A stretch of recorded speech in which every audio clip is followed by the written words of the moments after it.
मैं हूँ लक्ष्मी। रात का वक्त था, सुनसान सड़कें और गलियों में अंधेरा, ऊपर से मौसम तेजी से ठंड पकड़ रहा था। मीना घर का काम खत्म कर रही थी, तभी घर के दरवाजे पर किसी के दस्तक देने की आवाज़ महसूस हुई। वो तो सोचने लगी, ये तो मेरा भ्रम है, यह पहली मर्तबा नहीं है। मेरे साथ अक्सर ऐसा भ्रम होता रहता है। अब ये भ्रम ही तो है, क्योंकि जाने वाले कभी लौट कर नहीं आते, आती है तो सिर्फ उनकी यादें। ऐसा सोचते हुए वो वापस कमरे में पहुंची, जहां पर उसके बेटा और बेटी दोनों सो रहे थे। छोटा सा घर था, एक कमरा और छोटा सा बरामदा। ठंडी हवाएं चल रही थी, जिसकी वजह से ठंड अचानक से बढ़ गई।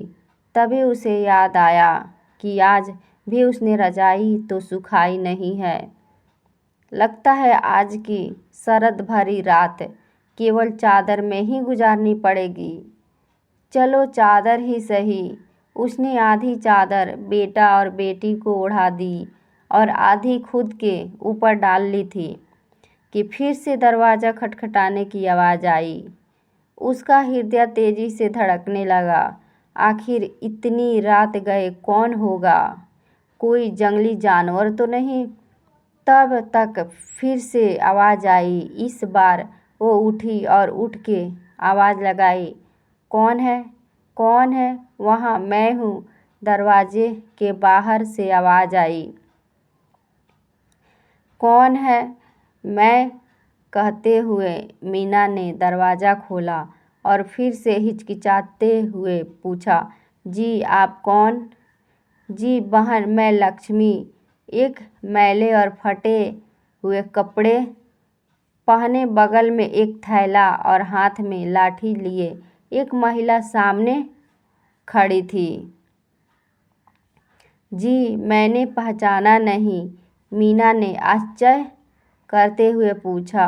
हाँ, आजकल मैं किसी को पहचान में नहीं आती हूँ, उस बूढ़ी औरत ने उदास चेहरे से कहा। मैं कुछ समझी नहीं, आप क्या कहना चाहती हो? मीना ने विनम्रता से पूछा। बहन, कहना तो कुछ नहीं, बस एक रात गुजारने की गुजारिश कर रही हूँ। उस औरत ने हाथ जोड़े। अरे अरे, अंदर आ जाइए, कहते हुए एक टूटी सी चारपाई जो हमेशा एक कोने में खड़ी रहती थी, मीना ने उसे साइड में बिछाया।